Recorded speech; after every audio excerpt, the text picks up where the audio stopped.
Star talk ਵਿੱਚ ਇੱਕ ਵਾਰ ਫਿਰ ਤੁਹਾਡਾ ਸਵਾਗਤ ਹੈ ਜੀ। ਸਿਮਰਤ ਗਰੇਵਾਲ ਵੱਲੋਂ ਆਪ ਸਭ ਨੂੰ ਸਤਿ ਸ੍ਰੀ ਅਕਾਲ।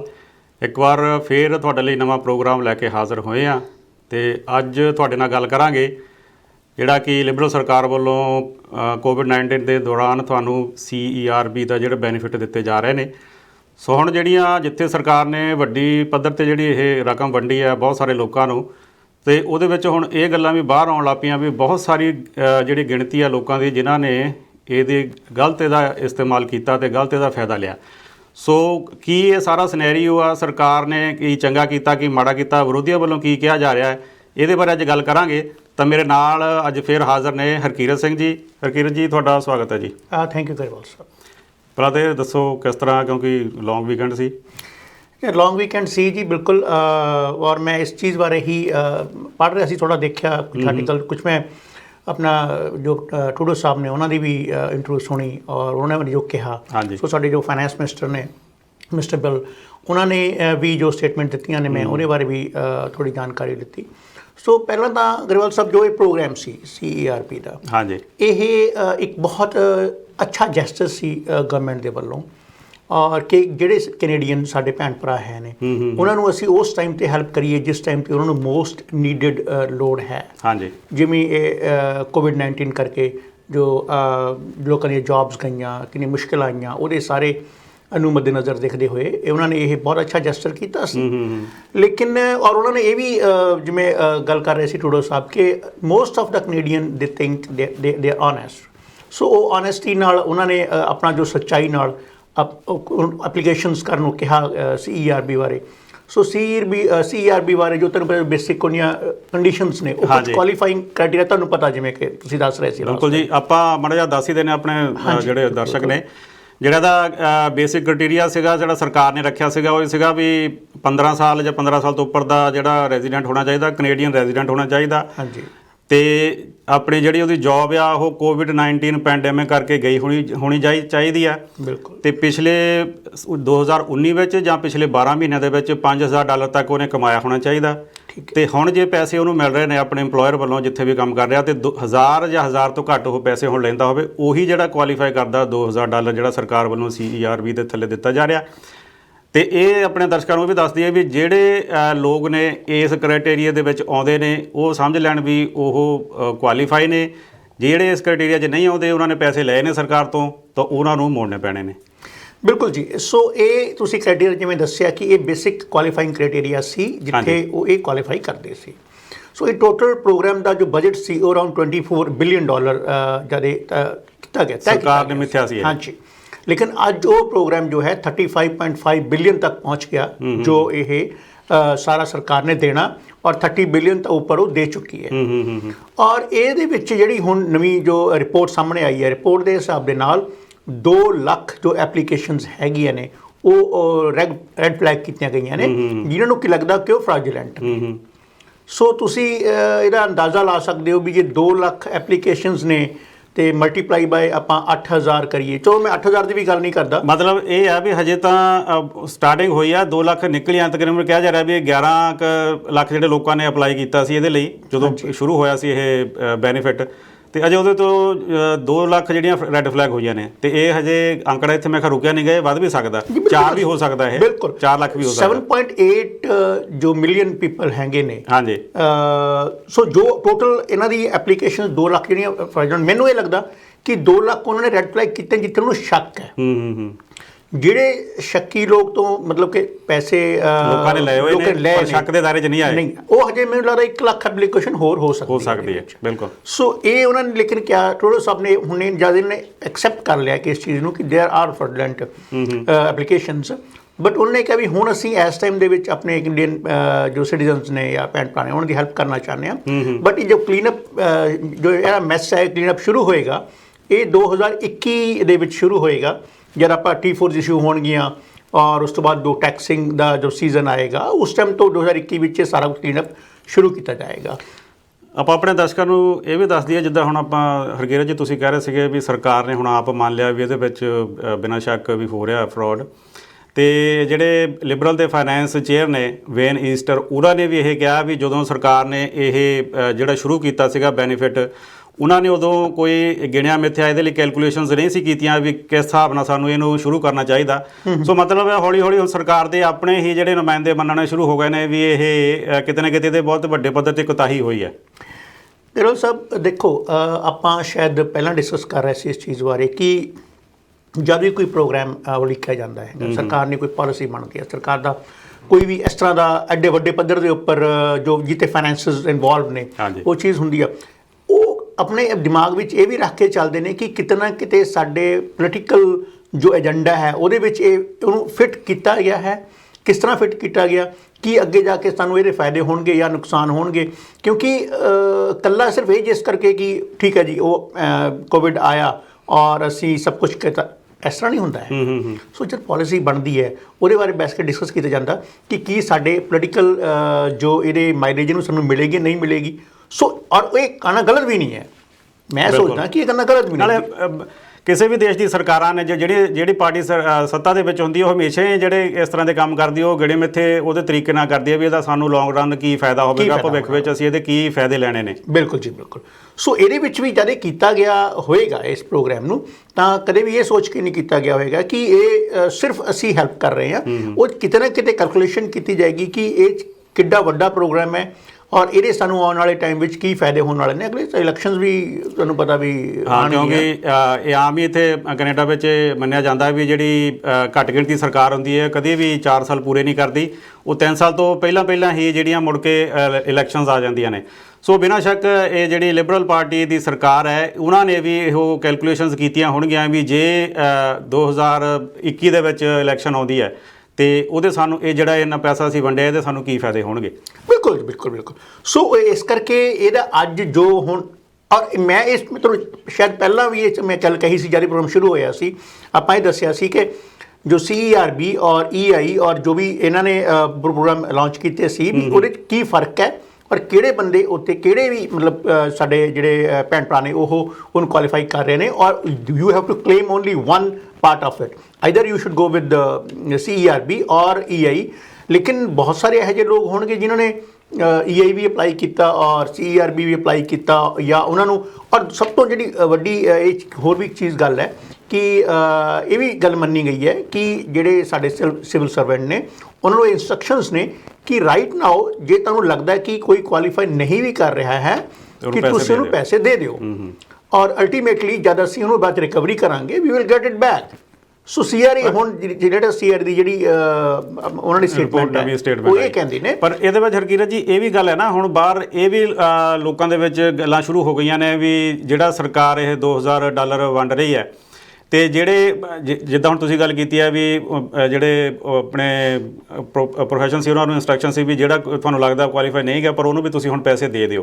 ਹੁਣ ਇਹਦੇ ਵਿੱਚ ਇਹ ਵੀ ਗੱਲਾਂ ਆਈਆਂ ਨੇ ਵੀ ਜਿਹੜੇ ਲੋਕ ਜੇਲ੍ਹਾਂ 'ਚ ਬੈਠੇ ਸੀਗੇ ਕੈਦੀ ਉਹਨਾਂ ਨੇ ਵੀ ਹਾਂ ਅਪਲਾਈ ਕੀਤਾ ਤੇ ਉਹਨਾਂ ਨੂੰ ਵੀ ਪੈਸੇ ਆ ਗਏ ਨੇ, ਤੇ ਜਿਹੜੇ ਲੋਕ ਬਾਹਰ ਸੀਗੇ ਜਿਨ੍ਹਾਂ ਨੇ ਕੰਮ ਕੀਤਾ ਕਿਸੇ ਵੀ ਇੰਪਲੋਇਰ ਦੇ ਨਾਲ ਤੇ ਉਹਨਾਂ ਨੂੰ EI ਲਈ ਉਹ ਕੁਆਲੀਫਾਈ ਕਰਦੇ ਸੀ, ਉਹ ਕਹਿੰਦੇ ਸਾਨੂੰ ਪ੍ਰੋਪਰ EI ਨਹੀਂ ਮਿਲੀ ਪਰ ਲੋਕ $2000 ਲੈ ਰਹੇ ਨੇ ਜਿਹੜੇ ਨਹੀਂ ਸੀ ਕੁਆਲੀਫਾਈ ਕਰਦੇ। ਸੋ ਲੋਕਾਂ ਦੇ ਵਿੱਚ ਇਹ ਵੀ ਵਿਰੋਧ ਸ਼ੁਰੂ ਹੋ ਗਿਆ ਵੀ ਸਰਕਾਰ ਨੇ ਕੋਈ ਜਿਹੜੇ ਲੋਕ ਕੰਮ ਕਰ ਰਹੇ ਸੀ ਉਹਨਾਂ ਵੱਲ ਘੱਟ ਧਿਆਨ ਦਿੱਤਾ, ਜਿਹੜੇ ਬਿਨਾਂ ਲੋੜ ਤੋਂ ਪੈਸੇ ਲੈ ਰਹੇ ਸੀ ਉਹਨਾਂ ਨੂੰ ਜ਼ਿਆਦਾ ਫਾਇਦਾ ਹੋਇਆ ਇਹਦਾ। ਬਿਲਕੁਲ ਇਹ ਤੁਹਾਡੀ ਗੱਲ ਸਹੀ ਹੈ। ਬਿਲਕੁਲ ਹੁਣ ਸਪੋਜ਼ ਕਰੋ ਮੈਂ ਇੱਕ ਐਗਜ਼ਾਮਪਲ ਦਿੰਦਾ ਕਿ ਸਪੋਜ਼ ਕਰੋ ਇੱਕ ਕੋਈ ਵੀ ਹੈ ਇੰਡੀਵਿਜੂਅਲ ਤੇ ਉਹਦੀ ਸੈਲਰੀ ਹੈ ਉਹ ਅਰਾਊਂਡ $70,000 $80,000 ਹੈ। ਹੁਣ ਉਹਦੀ ਜੌਬ ਚਲੀ ਗਈ ਹੈ ਤੇ ਉਹਨੇ ਜੇ ਸਪੋਜ਼ ਉਹ ਅਪਲਾਈ ਕਰਦਾ ਤਾਂ ਉਹਨੂੰ ਵੀ ਓਨਾ ਹੀ ਮਿਲਣਾ। ਤਾਂ ਇੱਕ ਜੋ ਇੰਡੀਵਿਜੂਅਲ ਹੈ ਉਹਦੀ ਜਿਹੜੀ ਸੈਲਰੀ ਹੈ ਉਹ ਅਰਾਊਂਡ 24,000 ਹੈ ਜਾਂ 30,000 ਹੈ ਤੇ ਉਹਨੂੰ ਉਹਨਾਂ ਵੀ ਓਨਾ ਹੀ ਮਿਲਣਾ। ਸੋ ਉਹਦੇ ਵਿੱਚ ਉਹ ਡਿਫਰੈਂਸ਼ੀਏਟ ਕੀ ਹੋਇਆ? ਬਿਲਕੁਲ ਠੀਕ ਹੈ ਨਾ। ਸੋ ਉਹਦੇ 'ਚ ਜਿਹੜਾ ਅਨਸੈਟਿਸਫਾਈਡ ਬੰਦਾ ਇੰਡੀਵਿਜੂਅਲ ਹੋਏਗਾ ਉਹ ਹੀ ਹੋਏਗਾ ਜਿਹਦੀ ਸੈਲਰੀ 70,000 80,000 100,000 ਹੈ ਜੋ ਵੀ ਹੋਏਗਾ। ਲੇਕਿਨ ਇਹਦੀ ਮੈਨੂੰ ਜੋ ਲੱਗਦਾ ਇਹਦੇ 'ਚ ਜੋ ਕਾਸਟ ਜੋ ਮੈਂ ਸੋਚਦਾ ਕਿ ਜੇ ਇਹ ਚੀਜ਼ ਸਰਕਾਰ ਨੂੰ ਵੀ ਸੋਚਣੀ ਚਾਹੀਦੀ ਸੀ ਕਿ ਰਿਕਵਰੀ ਦੀ ਜੋ ਕਾਸਟ ਹੋਏਗੀ ਸ਼ਾਇਦ ਉਹ ਸਾਨੂੰ ਕਾਫੀ ਜ਼ਿਆਦਾ ਦੇਣੀ ਪਏਗੀ ਬਿਕਾਜ਼ ਇਹ ਲਈ ਪ੍ਰੂਵ ਕਰਨਾ ਕਿ ਇਹ ਫਰਾਡੂਲੈਂਟ ਹੈ, ਉਹ 'ਚ ਕਿੰਨੇ ਆਫੀਸ਼ੀਅਲਸ ਕੰਮ ਕਰਨਗੇ, CRA ਦੀ ਕਿੰਨੀ ਮੈਨ ਪਾਵਰ ਯੂਜ਼ ਹੋਏਗੀ, ਕਿੰਨੇ ਆਵਰਸ ਆਫ ਵਰਕ ਯੂਜ਼ ਹੋਣਗੇ ਔਰ ਉਹ ਸਾਰਾ ਜਿਹੜਾ ਪੈਸਾ ਹੋਏਗਾ ਉਹ ਟੈਕਸਿੰਗ ਥਰੂ ਸਾਡੇ ਕੋਲੋਂ ਹੀ ਜਾਣਾ ਹੈ। ਪਰ ਹੋਰ ਕਿੰਨੇ ਟੈਕਸਿਸ ਓਵਰਹੈਡ ਟੈਕਸਿਸ ਲੱਗਣਗੇ ਜੋ ਵੀ ਇਹ ਸਾਰੀ ਚੀਜ਼ ਜਦ ਦੇਖੀ ਜਾਏਗੀ ਤਾਂ ਸਾਨੂੰ ਇਹ ਚੀਜ਼ ਦਾ ਅਹਿਸਾਸ ਹੋਊਗਾ ਕਿ ਜਿਹੜਾ ਉਹ ਚੀਜ਼ ਪ੍ਰੋਗਰਾਮ ਇਹ ਸਫਲ ਪ੍ਰੋਗਰਾਮ ਕਿੰਨਾ ਕੁ ਹੋਇਆ ਔਰ ਕਿੰਨਾ ਕਿ ਅਸਫਲ ਪ੍ਰੋਗਰਾਮ ਹੋਇਆ। ਕਿਉਂਕਿ ਹਰਕੀਰਤ ਜੀ ਹੁਣ ਇਹ ਵੀ ਗੱਲਾਂ ਸ਼ੁਰੂ ਹੋ ਗਈਆਂ ਨੇ ਵੀ ਕਿਉਂਕਿ ਸਰਕਾਰ ਨੇ ਕਾਫੀ ਵੱਡੇ ਪੱਧਰ ਤੇ ਇਹ ਜਿਹੜਾ ਪੈਸਾ ਵੰਡਿਆ ਪੈਂਡੈਮਿਕ ਕੋਵਿਡ-19 ਨੂੰ ਲੈ ਕੇ ਵੀ ਆਮ ਲੋਕਾਂ ਨੂੰ ਕੋਈ ਦਿੱਕਤ ਨਾ ਆਵੇ, ਕੋਈ ਮੁਸ਼ਕਲ ਨਾ ਆਵੇ, ਪਰ ਦੂਸਰੇ ਪਾਸੇ ਜਿਹੜਾ ਕੈਨੇਡਾ ਦਾ ਕਰਜ਼ਾ ਹੈ ਉਹ ਲਗਾਤਾਰ ਵੱਧ ਰਿਹਾ ਹੈ। ਸੋ ਜਿਹੜੇ ਵਿਰੋਧੀ ਧਿਰ ਦੇ ਲੋਕ ਨੇ, ਆਲੋਚਕ ਨੇ, ਉਹ ਕਹਿ ਰਹੇ ਨੇ ਵੀ ਜਿਸ ਹਿਸਾਬ ਦੇ ਨਾਲ ਹੁਣ ਕੈਨੇਡਾ ਦਾ ਕਰਜ਼ਾ ਵੱਧ ਰਿਹਾ ਹੈ ਕਿਉਂਕਿ ਕੈਨੇਡਾ ਹਜੇ AAA ਡੈਟ ਰੇਟਿੰਗ ਦੇ ਵਿੱਚ ਹੈ, ਤੇ ਕੀ ਇਹ ਜੇ ਇਸੇ ਤਰ੍ਹਾਂ ਹੀ ਕਰਜ਼ਾ ਵੱਧਦਾ ਰਿਹਾ ਤੇ ਕੀ ਇਹ ਸਰਕਾਰ ਜਿਹੜੀ ਆ ਆਪਣਾ ਕੈਨੇਡਾ ਡੈਟ ਰੇਟਿੰਗ ਆਪਣੀ ਖੋ ਸਕਦਾ। ਸੋ ਮੇਰਾ ਖਿਆਲ ਹੈ ਇਹ ਬਿਨਾਂ ਸ਼ੱਕ ਜਿਹੜਾ ਵਿਰੋਧੀਆਂ ਦਾ ਤਾਂ ਹਮੇਸ਼ਾ ਇਹੀ ਕੰਮ ਹੁੰਦਾ ਵੀ ਉਹਨਾਂ ਨੇ ਕੋਈ ਨਾ ਕੋਈ ਸਰਕਾਰ ਦੀ ਇਸ ਤਰ੍ਹਾਂ ਦੀ ਕੋਈ ਚੀਜ਼ ਫੜਨੀ ਜਿੱਤੇ ਉਹਦੀ ਆਲੋਚਨਾ ਕੀਤੀ ਜਾਵੇ। ਪਰ ਜੇ ਆਪਾਂ ਆਮ ਲੋਕਾਂ ਦੇ ਤੌਰ ਤੇ ਸੋਚੀਏ ਵੀ ਇਹ ਵੀ ਇੱਕ ਪੁਆਇੰਟ ਹੈ ਵੀ ਹਾਂ ਜੇ ਅਗਰ ਲਗਾਤਾਰ ਕਰਜ਼ਾ ਵੱਧਦਾ ਰਿਹਾ ਤਾਂ ਜਿਹੜੀ ਡੈਟ ਰੇਟਿੰਗ ਵੀ ਜਿਹੜੀ ਕੈਨੇਡਾ ਖੋ ਸਕਦਾ। ਬਿਲਕੁਲ ਹੋ ਸਕਦਾ ਹੈ ਜੀ, ਕਿਉਂਕਿ ਦੇਖੋ ਜਦ ਵੀ ਆਪਾਂ ਕੋਈ ਵੀ ਇਸ ਤਰ੍ਹਾਂ ਦਾ ਪ੍ਰੋਗਰਾਮ ਕਰਦੇ ਹਾਂ ਤਾਂ ਸਾਨੂੰ ਇਹ ਚੀਜ਼ ਜ਼ਰੂਰ ਸੋਚਣੀ ਚਾਹੀਦੀ ਹੈ ਕਿ ਅਸੀਂ ਜੋ ਦੇ ਰਹੇ ਹਾਂ, ਜੋ ਸਾਡਾ ਇੰਟਰਨੈਸ਼ਨਲ ਜੋ ਵਰਲਡ ਬੈਂਕ ਹੈ ਜਿੱਥੋਂ ਅਸੀਂ ਕਰਜ਼ਾ ਲੈ ਰਹੇ ਹਾਂ, ਕਿ ਅਸੀਂ ਉਹਦੇ ਬਾਰੇ ਵੀ ਉਹਨੂੰ ਵਾਪਸ ਵੀ ਕਰਨਾ ਹੈ। ਬਿਲਕੁਲ ਹਰਕਿਰਤ ਜੀ, ਆਪਾਂ ਇੱਕ ਛੋਟੀ ਜਿਹੀ ਬ੍ਰੇਕ ਲੈ ਲਈਏ, ਉਸ ਤੋਂ ਬਾਅਦ ਫਿਰ ਇਸ ਵਿਸ਼ੇ ਤੇ ਆਪਾਂ ਜਿਹੜੀ ਆਪਣੀ ਚਰਚਾ ਜਾਰੀ ਰੱਖਾਂਗੇ। ਦਰਸ਼ਕਾਂ ਨੂੰ ਇਹ ਵੀ ਦੱਸ ਦਈਏ ਵੀ ਤੁਸੀਂ ਪੰਜਾਬ ਸਟਾਰ ਟੀਵੀ ਨੂੰ YouTube ਤੇ ਵੀ ਸਬਸਕ੍ਰਾਈਬ ਕਰ ਸਕਦੇ ਹੋ। ਉੱਥੇ ਜਿਹੜਾ ਬੈਲ ਦਾ ਆਈਕਨ ਹੁੰਦਾ ਉਹਨੂੰ ਦਬਾਓ ਤੇ ਤੁਸੀਂ ਪੰਜਾਬ ਸਟਾਰ ਟੀਵੀ ਨੂੰ ਸਬਸਕ੍ਰਾਈਬ ਕਰ ਸਕਦੇ ਹੋ। ਇੱਕ ਛੋਟੀ ਜਿਹੀ ਬ੍ਰੇਕ ਲੈਂਦੇ, ਉਸ ਤੋਂ ਬਾਅਦ ਫਿਰ ਸਟਾਰ ਟਾਕ ਨੂੰ ਇਸੇ ਤਰ੍ਹਾਂ ਜਾਰੀ ਰੱਖਾਂਗੇ। ਸਟਾਰ ਟਾਕ ਵਿੱਚ ਇੱਕ ਵਾਰ ਫਿਰ ਤੁਹਾਡਾ ਸਵਾਗਤ ਹੈ ਜੀ। ਸਿਮਰਤ ਗਰੇਵਾਲਾ ਵੱਲੋਂ ਆਪ ਸਭ ਨੂੰ ਇੱਕ ਵਾਰ ਫਿਰ ਜੀ ਆਇਆਂ, ਤੇ ਮੇਰੇ ਨਾਲ ਅੱਜ ਚਰਚਾ ਦੇ ਵਿੱਚ ਸ਼ਾਮਲ ਨੇ ਹਰਕੀਰਤ ਜੀ। ਤੇ ਅਸੀਂ ਅੱਜ ਤੁਹਾਡੇ ਨਾਲ ਗੱਲਬਾਤ ਸਾਂਝੀ ਕਰਦੇ ਹਾਂ ਜਿਹੜਾ ਸਰਕਾਰ ਵੱਲੋਂ CERB ਦਾ ਜਿਹੜਾ ਬੈਨੀਫਿਟ ਆਮ ਲੋਕਾਂ ਤੱਕ ਪਹੁੰਚਾਇਆ ਗਿਆ ਸੀ। ਸੋ ਕੀ ਕਿੰਨੇ ਕੁ ਜਿਹੜੇ ਸਹੀ ਲੋਕ ਸੀ ਉਹਨਾਂ ਨੂੰ ਮਿਲਿਆ ਤੇ ਕਿੰਨੇ ਕੁ ਜਿਹੜੇ ਲੋਕ ਸੀ ਜਿਹੜੇ ਡਿਜ਼ਰਵ ਨਹੀਂ ਸੀ ਕਰਦੇ ਤੇ ਉਹਨਾਂ ਨੂੰ ਵੀ ਇਹ ਜਿਹੜਾ ਪੈਸਾ ਇਹਦਾ ਮਿਲਿਆ। ਤੇ ਆਪਾਂ ਹਰਕੀਰਤ, ਜਿਵੇਂ ਬ੍ਰੇਕ ਤੋਂ ਪਹਿਲਾਂ ਆਪਾਂ ਗੱਲ ਕਰ ਰਹੇ ਸੀ, ਹਾਂਜੀ, ਤੇ ਵੀ ਜਿੱਦਾਂ ਵਿਰੋਧੀ ਪਾਰਟੀਆਂ ਵੱਲੋਂ ਦੀ ਆਲੋਚਨਾ ਕੀਤੀ ਜਾ ਰਹੀ ਹੈ ਤੇ NDP ਵੱਲੋਂ ਇਹ ਵੀ ਕਿਹਾ ਜਾ ਰਿਹਾ ਵੀ ਜਿਹੜਾ ਸਰਕਾਰ ਨੇ ਇਹ $2000 ਹੁਣ ਦਿੱਤਾ, ਸ਼ੁਰੂ ਕੀਤਾ ਹੈ, ਜਿਹੜਾ ਕਿ ਸਿਰਫ ਪੈਂਡੇਮਿਕ ਜਿਹੜਾ ਕੋਵਿਡ-19 ਕਰਕੇ ਦਿੱਤਾ ਸੀਗਾ ਵੀ ਜਿਹੜੇ 4 ਮਹੀਨੇ ਉਹਨਾਂ ਨੇ ਦੇਣਾ ਇਹ ਪੈਸੇ, ਤੇ ਜਿਹੜੇ ਲੋਕ ਇਹਦੇ ਵਿੱਚ ਕੁਆਲੀਫਾਈ ਨੇ ਉਹਨਾਂ ਨੂੰ 4 ਮਹੀਨਿਆਂ ਦੇ ਵਿੱਚ $8000 ਮਿਲਣਾ। ਹਾਂਜੀ, ਪਰ ਜਿਹੜੀ NDP ਕਹਿ ਰਹੀ ਹੈ ਵੀ ਇਹਨੂੰ ਯੂਨੀਵਰਸਲ ਬਣਾ ਦਿੱਤਾ ਜਾਵੇ, ਜਿਵੇਂ ਆਪਣੇ ਹੁਣ ਇੱਥੇ ਯੂਨੀਵਰਸਲ ਮੈਡੀਕੇਅਰ ਆ, ਇਸੇ ਤਰ੍ਹਾਂ ਹੀ ਇਹਨੂੰ ਯੂਨੀਵਰਸਲ ਕਰ ਦਿੱਤਾ ਜਾਵੇ ਬਈ ਇਹ ਜੇ ਜਦੋਂ ਇਹ ਪੈਂਡੇਮਿਕ ਖਤਮ ਵੀ ਹੋ ਜਾਂਦਾ ਤਾਂ ਉਸ ਤੋਂ ਬਾਅਦ ਵੀ ਲੋਕਾਂ ਨੂੰ ਇਹ $2000 ਮਹੀਨੇ ਦਾ ਸਰਕਾਰ ਦਿੰਦੀ ਜਾਵੇ। ਤੁਹਾਨੂੰ ਲੱਗਦਾ ਇਹ ਵਾਇਬਲ ਚੀਜ਼ ਹੈ? ਜੋ ਤੁਸੀਂ ਗੱਲ ਕਰ ਰਹੇ ਹੋ ਇਹ ਕੁਝ ਕੰਟਰੀਜ਼ ਹੈ ਨੇ ਜਿਵੇਂ ਜਿਹੜੇ ਕਿ ਨਾਰਵੇ, ਸਵੀਡਨ, ਫਿਨਲੈਂਡ, ਇਹ ਉਹ ਕੰਟਰੀ ਨੇ ਜਿਹੜੇ ਸੋਸ਼ਲਿਸਟ ਕੰਟਰੀਜ਼। ਹਾਂਜੀ, ਸੋ ਉਹ ਕੰਟਰੀ ਦੀ ਸਭ ਤੋਂ ਜੋ ਮੈਨੂੰ ਉਸ ਚੀਜ਼ ਦਾ ਲੱਗਦਾ ਹੈ ਉਹਦੇ 'ਚ ਉਹਦੀ ਪਾਪੂਲੇਸ਼ਨ ਹੈ ਉਹ ਲੱਖਾਂ ਵਿੱਚ ਹੈ, ਕਰੋੜਾਂ ਵਿੱਚ ਵੀ ਨਹੀਂ ਹੈ, ਕੰਟਰੋਲਡ ਹੈ। It's very small chunk of population ਜਿਹੜੇ ਹੈ ਨੇ। ਜੇ ਸਪੋਜ਼ ਕੋਈ 50 ਲੱਖ ਹੈ ਜਾਂ 70 ਲੱਖ ਹੈ ਜਾਂ ਮੈਕਸਿਮਮ ਮਤਲਬ 80 ਲੱਖ। ਸੋ ਇਹ ਉਸ ਕੰਟਰੀਜ਼ ਨੇ ਜਿਹੜੇ ਕੰਟਰੀ ਹਾਈਲੀ ਸੋਸ਼ਲਿਸਟ ਨੇ ਔਰ ਉਹਨਾਂ ਦੀ ਗਵਰਨਮੈਂਟ, ਔਰ ਉੱਥੇ ਯੂਨੀਵਰਸਲ ਸੈਲਰੀਜ਼ ਵੀ ਹੈਗੀਆਂ ਨੇ, ਹੈ ਨਾ। ਹਾਂਜੀ, ਈਵਨ ਜੇ ਤੁਸੀਂ ਸਪੋਜ਼ ਤੁਹਾਡੀ ਜੋਬ ਚਲੀ ਜਾਂਦੀ ਆ ਤਾਂ 2 ਸਾਲ ਤੱਕ ਤੁਹਾਨੂੰ ਗਵਰਨਮੈਂਟ ਤੁਹਾਡਾ ਰੈਂਟ ਵੀ ਪੇ ਕਰਦੀ ਹੈ, ਤੁਹਾਨੂੰ ਬਿਜਲੀ ਦਾ ਖਰਚਾ ਵੀ ਦਿੰਦੀ ਹੈ, ਤੁਹਾਨੂੰ ਸੈਲਰੀ ਵੀ ਦਿੰਦੀ ਹੈ, ਤੁਹਾਨੂੰ ਸਾਰਾ ਕੁਝ ਦਿੰਦੀ ਹੈ। ਈਵਨ ਇਹਨਾਂ ਜਿਹਨਾਂ ਮੁਲਕਾਂ ਦੀ ਤੁਸੀਂ ਗੱਲ ਕੀਤੀ ਹੈ, ਬਹੁਤ ਸਾਰੇ ਇਹਨਾਂ ਦੇ ਮੁਲਕਾਂ ਦੇ ਵਿੱਚ ਤਾਂ ਈਵਨ ਜਿਹੜੀ ਯੂਨੀਵਰਸਿਟੀ ਦੀ ਪੜ੍ਹਾਈ ਤੱਕ ਵੀ ਫ੍ਰੀ ਹੈ। ਯੂਨੀਵਰਸਿਟੀ ਪੜ੍ਹਾਈ ਤੱਕ ਵੀ ਫ੍ਰੀ ਹੈ। ਸੋ ਲੇਕਿਨ ਮੈਨੂੰ ਨਹੀਂ ਲੱਗਦਾ ਇਹ ਕੈਨੇਡਾ ਵਰਗੇ ਕੰਟਰੀ ਦੇ ਵਿੱਚ, ਬਿਕੋਜ਼ ਅਸੀਂ ਕੈਪੀਟਲਿਸਟ ਕੰਟਰੀ ਹੈ ਸਾਡਾ ਜਿਹੜਾ ਹੈ। ਇੱਥੇ ਜਿਹੜੇ ਬਿਜ਼ਨਸਮੈਨ ਨੇ ਉਹ ਕਾਫੀ ਹੱਦ ਤੱਕ ਅੱਜ ਵੀ ਜਿਹੜੀ ਸਰਕਾਰ ਨੂੰ ਜਾਂ ਪਾਲਿਸੀਜ਼ ਨੂੰ ਇਨਫਲੂਐਂਸ ਕਰਦੇ ਨੇ, ਕੰਟਰੋਲ ਨਹੀਂ ਕਰਦੇ, ਇਨਫਲੂਐਂਸ ਕਰਦੇ। ਹਾਂਜੀ, ਸੋ ਇਹ ਇਸ ਕੰਟਰੀ ਦੇ ਵਿੱਚ। ਔਰ ਦੂਸਰੀ ਗੱਲ ਇਹ ਹੈ ਕਿ ਜਿਹੜੀ ਸਾਡੀ ਪਾਪੂਲੇਸ਼ਨ ਹੈ ਹੁਣ ਉਹ ਅਰਾਊਂਡ 4.25 ਕਰੋੜ ਦੇ ਕਰੀਬ, ਅਰਾਊਂਡ 38 ਮਿਲੀਅਨ ਦੇ ਕਰੀਬ ਹੈ। ਸੋ ਅੱਜ ਦੀ ਡੇਟ ਵਿੱਚ ਜੇ ਦੇਖਿਆ ਜਾਵੇ ਇਸ ਚੀਜ਼ ਨੂੰ ਮੈਂ ਫਿਜ਼ੀਬਲ ਨਹੀਂ ਮੰਨਦਾ ਹੈ ਵੀ ਕਿ 2000 ਤੁਸੀਂ ਯੂਨੀਵਰਸਲ ਕਰ ਦਿਓ ਔਰ ਲੋਕ ਕੁਛ ਨਾ ਕਰਨ। ਸੋ ਮੇਰੇ ਹਿਸਾਬ ਨਾਲ ਕਿ ਲੋਕਾਂ ਨੂੰ, ਸਰਕਾਰ ਨੂੰ ਚਾਹੀਦਾ ਕਿ ਉਹ ਜੌਬ ਅਪਰਚੁਨਿਟੀਜ਼ ਪੈਦਾ ਕਰਨ, ਨਵੇਂ ਬਿਜ਼ਨਸ ਨੂੰ ਅਪਰਚੁਨਿਟੀਜ਼ ਪੈਦਾ ਕਰਨ, ਤਾਂ ਕਿ ਜੋ ਬਿਜ਼ਨਸ ਨਵੇਂ ਖੁੱਲ੍ਹਣਗੇ ਉਹਨਾਂ ਨੂੰ ਫਾਇਦਾ ਹੋਏਗਾ ਔਰ ਤਾਂ ਕਿ ਹੋਰ ਉੱਥੇ ਜੌਬ ਹਾਇਰ ਹੋਣਗੀਆਂ। So it is a part of like a developing plan. ਵੈਸੇ ਤਾਂ ਪ੍ਰਧਾਨ ਮੰਤਰੀ ਜਸਟਿਨ ਟਰੂਡੋ ਉਹਨਾਂ ਨੇ ਵੀ ਇਹ ਇਨਕਾਰ ਕਰ ਦਿੱਤਾ ਵੀ ਇਹ ਜਿਹੜਾ ਪ੍ਰੋਜੈਕਟ ਹੈ ਜੇ ਕਿਹਾ ਜਾ ਰਿਹਾ ਵੀ ਇਹਨੂੰ ਯੂਨੀਵਰਸਲ ਕਰ ਦਿੱਤਾ ਜਾਵੇ, ਇਹ ਨਹੀਂ ਹੋ ਸਕਦਾ। ਸੋ ਉਹਨਾਂ ਨੇ ਵੈਸੇ ਇਸ ਨੂੰ ਅਜੇ ਤਾਂ ਇਨਕਾਰ ਦਿੱਤਾ ਹੈ, ਪਰ ਆਮ ਲੋਕਾਂ ਦੇ ਵਿੱਚ ਤੇ ਵਿਰੋਧੀਆਂ ਦੇ ਵਿੱਚ ਇਹ ਜਿਹੜੀ ਚਰਚਾ ਲਗਾਤਾਰ ਚੱਲ ਰਹੀ ਹੈ। ਬਿਨਾਂ ਸ਼ੱਕ ਹਰਗੀਰਤ ਜੀ, ਜਿਨ੍ਹਾਂ ਲੋਕਾਂ ਨੂੰ ਘਰ ਬੈਠਿਆਂ ਨੂੰ $2000 ਮਿਲੀ ਜਾਣਾ ਤੇ ਉਹਨਾਂ ਨੇ ਕਿਉਂ ਕਹਿਣਾ ਵੀ ਇਹਨੂੰ ਬੰਦ ਕੀਤਾ ਜਾਵੇ।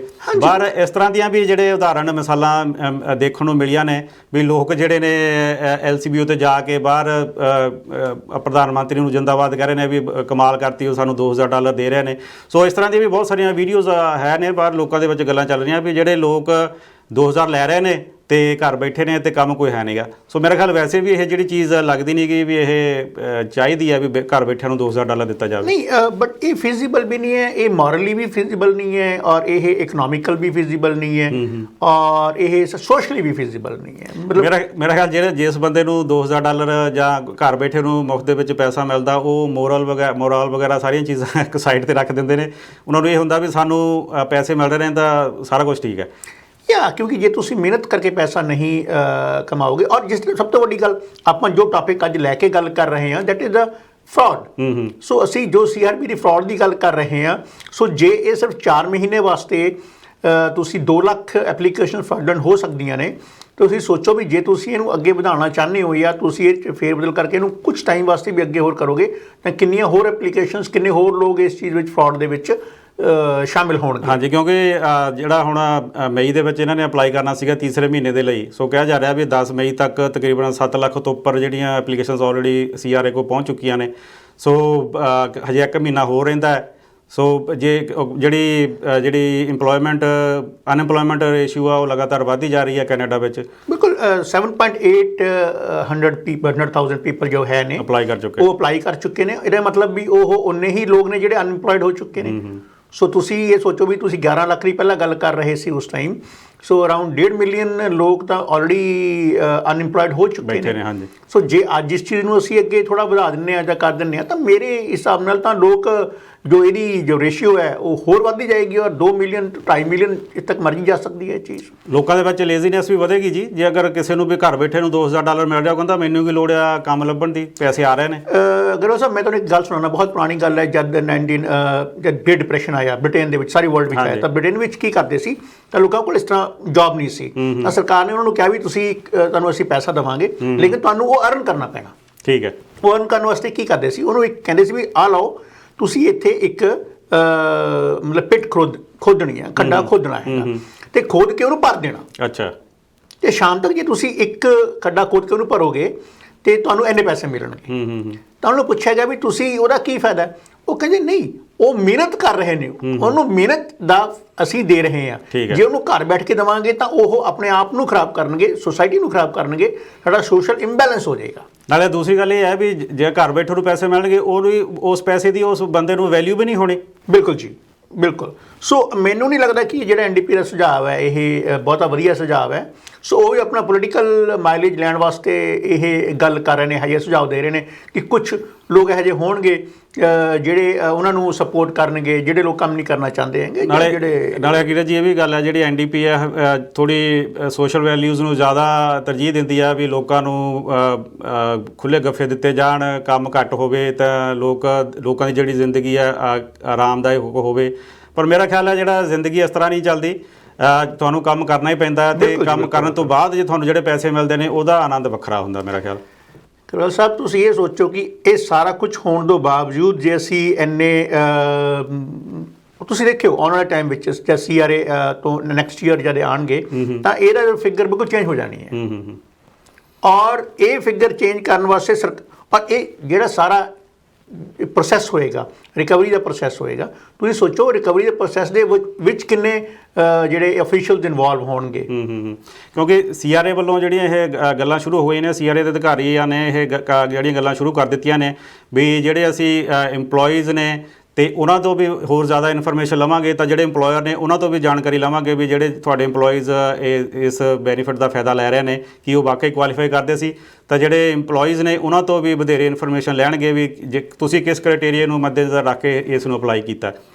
ਦਿਲਵਾਗ ਸਾਹਿਬ ਜਦ ਇਹ ਚੀਜ਼ ਸ਼ੁਰੂ ਹੋਈ ਸੀ, ਜਦ ਆਪਾਂ ਪਹਿਲਾਂ CRB ਔਰ EI ਤੇ ਪ੍ਰੋਗਰਾਮ ਕੀਤਾ ਸੀ, ਸ਼ਾਇਦ ਮੈਂ ਤੁਹਾਨੂੰ ਇਹ ਗੱਲ ਕਹੀ ਸੀ, ਇਹ ਗੱਲ ਤੁਹਾਨੂੰ ਮੈਂ ਸੁਝਾਅ ਦਿੱਤਾ ਸੀ, ਮਤਲਬ ਕਿ ਇਹ ਸਰਕਾਰ ਨੂੰ ਇਹ ਚੀਜ਼ ਚਾਹੀਦੀ ਹੈ ਕਿ ਜਦ ਉਹ ਪੈਸੇ ਦੇਣ, ਜਦ ਕੋਈ ਬੰਦਾ ਅਪਲਾਈ ਕਰਦਾ, ਉਹਨਾਂ ਤੋਂ ਉਹਨਾਂ ਦੀ ਇਨਫੋਰਮੇਸ਼ਨ ਦੇ ਨਾਲ ਨਾਲ ਇੰਪਲੋਇਰ ਦੀ ਇਨਫੋਰਮੇਸ਼ਨ ਵੀ ਲਿੱਤੀ ਜਾਵੇ। ਠੀਕ ਹੈ, ਤਾਂ ਕਿ ਇੰਪਲੋਇਰ ਨੂੰ, ਉਹਨਾਂ ਨੂੰ ਇਹ ਪਤਾ ਹੋਵੇ ਕਿ ਸਾਡੇ ਆਉਣ ਵਾਲੇ ਟਾਈਮ ਦੇ ਵਿੱਚ ਵੀ ਅੱਜ ਵੀ ਇੰਪਲੋਇਰ ਵੀ ਸਾਡੇ ਨਾਲ ਹੈ ਜਾਂ ਨਹੀਂ ਹੈ, ਔਰ ਇੰਪਲੋਇਰ ਦੀ ਇਨਫੋਰਮੇਸ਼ਨ ਵੀ ਸਰਕਾਰ ਕੋਲ ਹੈ, ਸਾਡੀ ਇਨਫੋਰਮੇਸ਼ਨ ਵੀ ਸਰਕਾਰ ਦੇ ਕੋਲ ਹੈ। ਤਾਂ ਮੇਰੇ ਹਿਸਾਬ ਦੇ ਨਾਲ ਉਹ ਜਿਹੜੀਆਂ ਐਪਲੀਕੇਸ਼ਨਸ ਹੈਗੀਆਂ ਸੀ, ਉਹ 2 ਲੱਖ ਦੀ ਬਜਾਏ ਅੱਜ ਸ਼ਾਇਦ ਉਹ 50,000 ਹੀ ਹੁੰਦੀਆਂ ਜੇ ਉਹਨਾਂ ਨੂੰ ਇੱਕ ਚੈੱਕ ਲਾਇਆ ਜਾਂਦਾ ਉਹਨਾਂ ਤੇ ਕਿ okay you have to provide both the information even from the employer side as well as from the employee side. ਹਾਂ, ਈਵਨ ਜਿਹੜਾ ਸਰਕਾਰ ਨੇ $40,000 ਦਾ ਬੈਨੀਫਿਟ ਦਿੱਤਾ ਸੀਗਾ ਜਿਹੜੇ ਬਿਜ਼ਨਸਿਸ ਨੂੰ, ਹੁਣ ਉਹਦੇ ਵਿੱਚ ਵੀ ਦੇਖੋ ਕਿਸ ਤਰ੍ਹਾਂ ਦੀਆਂ ਆਪਾਂ ਗੱਲਾਂ ਸੁਣਨ ਮਿਲਦੀਆਂ ਨੇ ਵੀ ਜਿਹੜੇ ਲੋਕ ਇਹਨਾਂ ਨੇ ਅਪਲਾਈ ਕੀਤਾ ਤਾਂ ਕਹਿ ਰਹੇ ਨੇ ਵੀ ਚਲੋ ਜੀ ਹੁਣ ਆਪਾਂ ਲਈਏ ਇਹਨੂੰ, ਤੇ ਜੇ ਆਪਾਂ ਕੁਆਲੀਫਾਈ ਨਹੀਂ ਵੀ ਕਰਾਂਗੇ ਤਾਂ ਵਾਪਸ ਮੋੜ ਦੇਵਾਂਗੇ। ਹਾਂਜੀ, ਔਰ ਜੇ ਕੁਆਲੀਫਾਈ ਵੀ ਕਰਦੇ ਨੇ, ਸਪੋਜ਼ ਕਰੋ ਉਹਨਾਂ ਨੂੰ $40,000 ਮਿਲ ਗਏ ਨੇ, ਸੋ ਕੁਆਲੀਫਾਈ ਵੀ ਕਰ ਰਹੇ ਨੇ, ਉਹ ਕਹਿੰਦੇ ਕੋਈ ਗੱਲ ਨਹੀਂ ਹੈ, 10,000 ਤਾਂ ਅਸੀਂ ਨਹੀਂ ਮੋੜਨਾ ਨਾ। ਹਾਂਜੀ, ਸੋ ਜੇ ਅਸੀਂ 30,000 ਮੋੜ ਵੀ ਦੇਵਾਂਗੇ ਤਾਂ ਵੀ ਕੀ ਫਰਕ ਪੈ ਗਿਆ, 10,000 ਤਾਂ ਸਾਡੇ ਕੋਲ ਫਿਰ ਵੀ। ਸੋ ਉਹਨਾਂ ਬਾਰੇ ਵੀ ਮੈਂ ਤੁਹਾਨੂੰ ਅੱਜ ਵੀ ਗੱਲ ਕਰ ਰਿਹਾ ਕਿ ਸਰਕਾਰ ਜਦ ਇਹ ਚੀਜ਼ ਨੂੰ ਅੱਜ ਸ਼ਾਇਦ ਉਸ ਚੀਜ਼ ਬਾਰੇ ਨਹੀਂ ਸੋਚ ਰਿਹਾ ਹੈ, ਅੱਜ ਉਸ ਚੀਜ਼ ਬਾਰੇ ਕੋਈ ਉਹਨਾਂ ਦਾ ਅਕਾਊਂਟੇਬਲ ਨਹੀਂ ਹੈ ਉਹ 10,000 ਸਬਸਿਡੀ ਦਾ ਜੋ ਦੇ ਰਹੇ ਨੇ ਉਹ। ਪਰ ਆਉਣ ਵਾਲੇ ਟਾਈਮ ਵਿੱਚ ਜਦ ਇਹ ਚੀਜ਼ ਹੋਏਗੀ ਤਾਂ ਡੈਫੀਨੇਟਲੀ ਉਸ ਚੀਜ਼ ਨੂੰ ਉਹ ਜ਼ਰੂਰ ਸੋਚਣਗੇ ਕਿ ਉਹ ਅਕਾਊਂਟੇਬਲ ਹੋਵੇ ਕਿ ਉਹ 10,000 ਦਾ ਉਹ ਜਦ 30,000 ਉਹ ਮੋੜ ਰਹੇ ਨੇ, ਉਹ ਕਿੱਥੋਂ ਮੋੜ ਰਹੇ ਨੇ, ਕਿ ਉਹ ਸਿਰਫ ਬੈਂਕ ਵਿੱਚ ਪਿਆ ਸੀ ਉਹ ਸਿਰਫ ਵਾਪਸ ਕਰ ਰਹੇ ਨੇ, ਜਾਂ ਉਹ 40,000 ਦਾ ਉਹਨਾਂ ਨੇ ਕੋਈ ਵੀ ਇਹੋ ਜਿਹਾ ਕੰਮ ਕੀਤਾ ਜਿੱਥੇ ਕੈਨੇਡੀਅਨ ਇਕਨੋਮੀ ਨੂੰ ਕੋਈ ਫਾਇਦਾ ਹੋਇਆ ਕਿ ਨਹੀਂ ਹੋਇਆ। ਸੋ ਇਹ ਚੀਜ਼ ਤੁਸੀਂ ਜ਼ਰੂਰ ਨੋਟ ਕਰਿਓ ਕਿ ਜਦ ਵੀ ਇਹ ਚੀਜ਼ ਹੋਏਗੀ, ਜਦ ਇਹ ਰਿਕਵਰੀ ਹੋਏਗੀ, ਸਾਰਾ ਕੁਝ ਹੋਏਗਾ, ਇਸ ਦੇ ਨਾਲ ਨਾਲ ਉਹ ਵੀ ਚੀਜ਼ ਸਰਕਾਰ ਕਿਤੇ ਨਾ ਕਿਤੇ ਉਹ ਪੁਆਇੰਟ ਨੂੰ ਜ਼ਰੂਰ ਲੈ ਕੇ ਆਵੇਗੀ। ਜਿੱਥੇ ਹੁਣ ਆਮ ਲੋਕਾਂ ਦੇ ਵਿੱਚ ਇਹ ਵੀ ਗੱਲ ਹੋ ਰਹੀ ਨੇ ਜਿਹੜੇ ਕੰਮ ਕਰ ਰਹੇ ਨੇ, ਤੇ ਉਹ ਇਹ ਕਹਿ ਰਹੇ ਨੇ ਵੀ ਜਿਹੜਾ ਟੈਕਸ ਪੇਅਰ ਦਾ ਪੈਸਾ ਕਿਉਂ ਘਰ ਬੈਠੇ ਲੋਕਾਂ ਨੂੰ ਦਿੱਤਾ ਜਾ ਰਿਹਾ, ਤੇ ਜਦੋਂ ਸਰਕਾਰ ਨੇ ਇਸ ਦੀ ਰਿਕਵਰੀ ਕਰਨੀ ਹੈ ਫਿਰ ਮੇਰੇ ਖਿਆਲ ਇਸ ਤੋਂ ਵੱਧ ਵਿਰੋਧ ਹੋਵੇਗਾ ਲੋਕਾਂ ਦੇ ਵਿੱਚ, ਕਿਉਂਕਿ ਸਰਕਾਰ ਨੇ ਜਿਹੜੇ ਰਿਸੋਰਸਿਸ ਦਾ ਉਹ ਟੈਕਸ ਪੇਅਰ ਦੇ ਹੀ ਵਰਤਣੇ ਨੇ, ਤੇ ਹੁਣ ਵਾਧੂ ਉਹਨਾਂ ਨੇ EMPLOYEES ਰੱਖਣੇ ਨੇ। ਜਦੋਂ ਇਸ ਚੀਜ਼ ਨੂੰ ਘੋਖਣਾ ਵੀ ਕਿਹੜੇ ਲੋਕ ਜਿਹੜੇ ਕੁਆਲੀਫਾਈ ਕਰਦੇ ਸੀ ਤੇ ਜਿਨ੍ਹਾਂ ਨੂੰ ਫੜਨਾ ਉਹਨਾਂ ਨੇ, ਸੋ ਮੇਰੇ ਖਿਆਲ ਇਹ ਅੱਗੇ ਜਾ ਕੇ ਥੋੜ੍ਹਾ ਜ਼ਿਆਦਾ ਮਿਸ ਪੈਣ ਵਾਲੀ ਗੱਲ ਹੋਣੀ ਹੈ।